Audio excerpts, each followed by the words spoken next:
Okay guys, so I'll just show you quickly what I've done with the wiring here.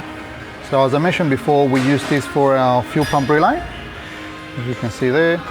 So we ran our wiring through underneath there.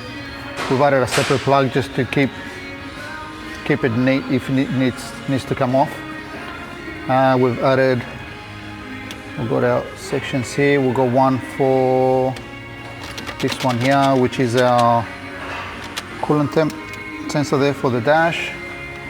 We have our powers and signals for the dash, for the alternator and oil pressure.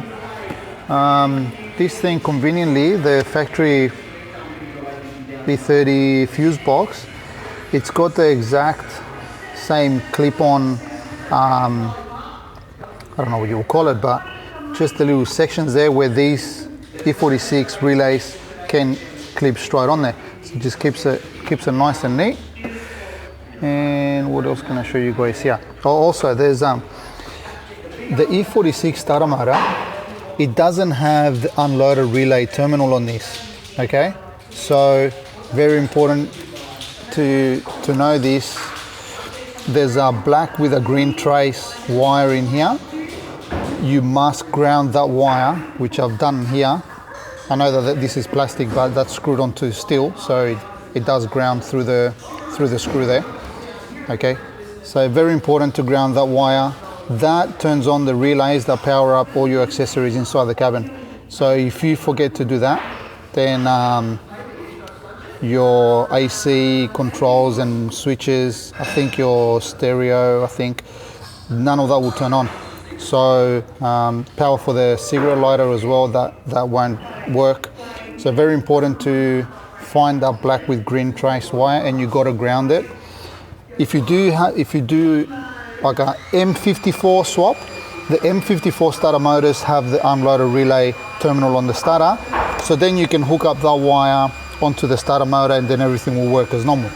But in this case it doesn't have it, so you got to ground it separately.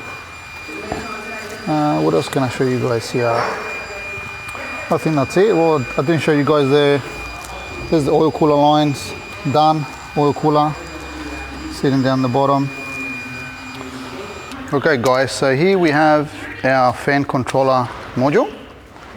Okay, so we've got it all wired up. As you can see, got a fuse link for the main power. Okay, we've got our ground, and we have our radiator outlet temp sensor and trigger for the fan controller. Okay, and that comes over to this side here, that's for our radiator outlet temp, and this goes to the actual fan. And this is a factory E46 controller. Okay, now the reason we started using this is because the fan that we use at the moment, it's a brand Spal, which is very popular here.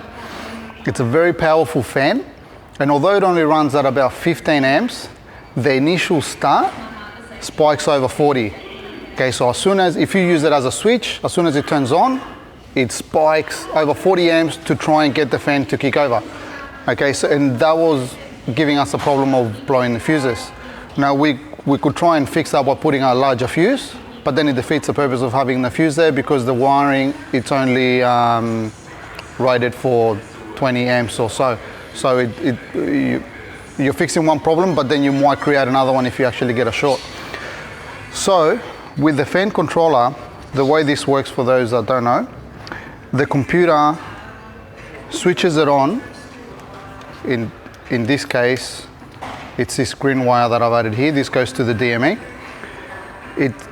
It sends a pulse modulated signal to the controller, and because this is powered straight to the battery, it sends a duty cycle over to the fan. So it turns it on. It can turn it on very slow. So the initial kickoff, it'll turn slow and then slowly build it up to the speed. And it's not gonna go 100% unless it requires the 100%. So it will usually run maybe 60 to 70%, and that'll be enough to cool to bring the engine temp down back to target. Okay, so by doing that, we can afford to run just a 20 amp fuse on the line, on the system. It's never gonna overshoot it, it's not gonna spike. What else? Oh, another option was to run a smaller fan, or another brand fan that didn't require as much power, but we would sacrifice efficiency, cooling efficiency by doing that. So we didn't want to take that chance with the S54. They do run a little bit hotter than, for example, an M54. They tend to run a bit hotter, so we stuck with the fan because we know the fan works, and then we just came up with a proper solution to make it run as it should.